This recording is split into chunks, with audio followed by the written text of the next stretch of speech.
Hello and welcome back to Web Aptitude. This is Ms. Santos, and now I'm going to show you how to use callback in JavaScript. In this tutorial, you will know what is callback, how to use it, and the advantage and the beauty of the callback function in JavaScript. Okay guys, without any delay, I would like to start with example. Alright. I use this Dreamweaver so I'm going to create a new file, this normal HTML file guys, and in the body section I'm going to add script tag. Okay, script. So what is callback? A callback is a function that you pass as a parameter in JavaScript and call it later for different purposes. As you know, JavaScript is event drive based language. Most of the time we click the things, we do the things after browser, after the function runs. For example, set interval certain time, and sometimes we want to do some animation in front end and stuff like that. So the callback become very handy in to do this task. So let me show you very basic example of callback.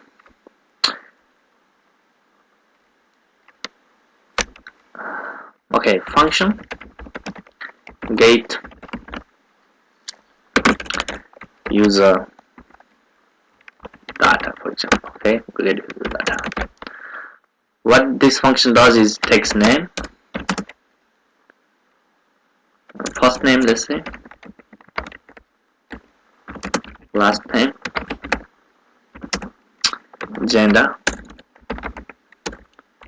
or sex, let's say, whatever, and it has callback. Okay, this is callback. This is going to be the parameter as a function callback. Okay guys, and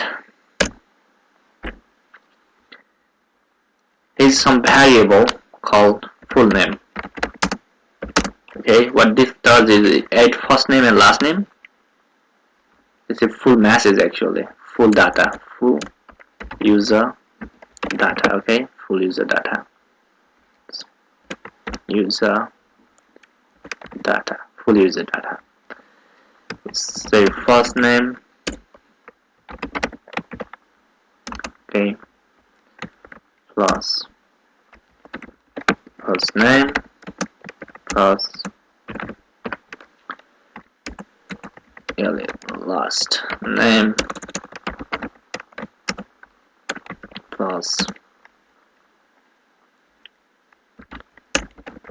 last name plus gender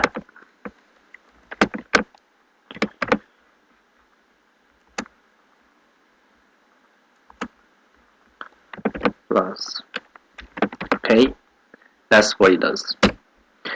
Now there is callback. You just call that a callback. Okay, and what this callback does is just put this variable in there. Okay guys, all what it does. Now that's it. Now you want to call this function. Let's start callback as an anonymous function without any name. Okay, function without name known as anonymous function. So I call this function and assign a variable called data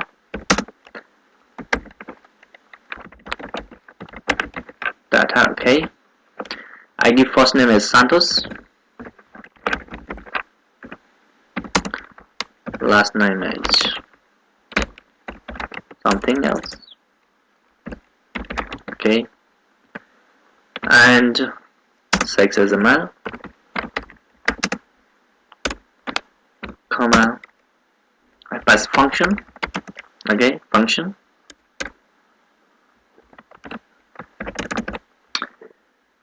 let's, okay, what this function does is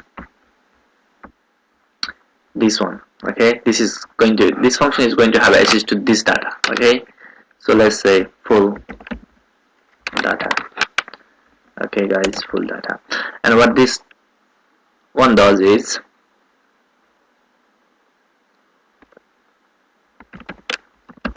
console.log full data. Okay,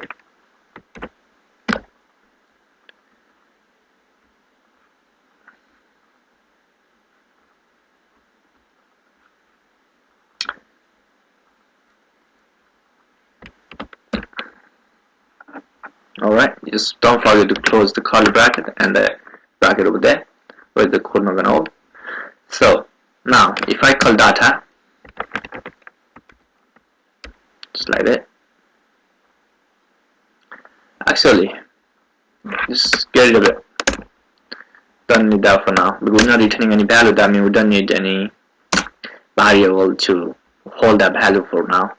So just let's do like this. Okay, I save this file as a callback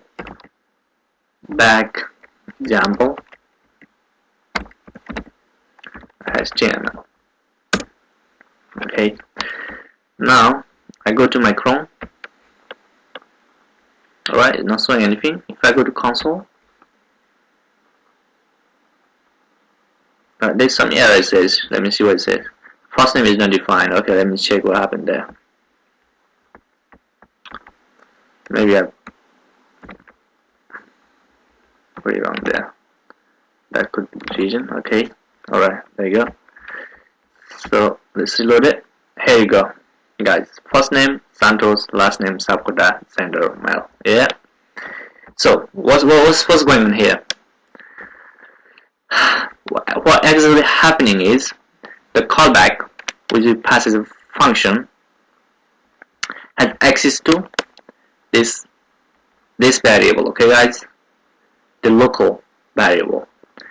So it has access to this variable, and it keeps that one until we don't call it. It keeps this here until we call it. Once we call this get user data functions, it executes this function and calls this one and execute here. Okay, so when you call this function, it simply prints full user data in a console.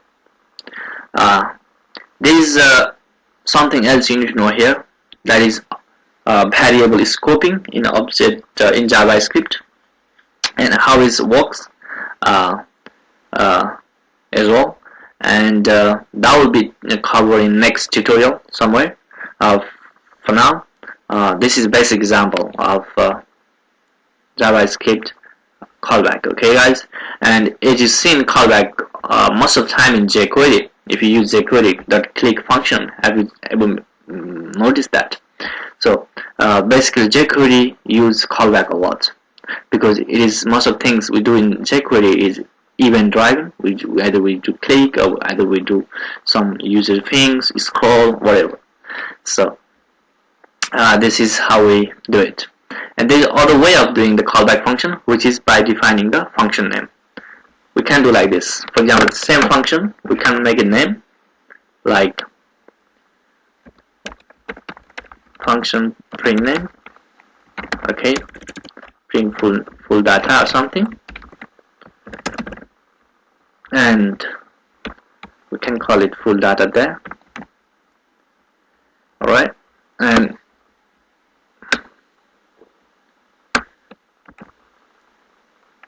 just console.log and get rid of this. Okay, but we need to then pass it there. Okay, full data. Alright, now if I save this function, go to there, can you see this?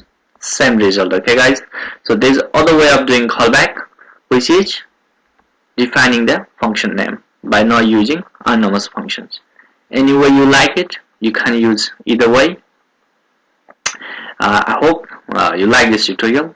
If you have any confusion, please comment below. I will be more than happy to answer your queries in very short time. Thank you very much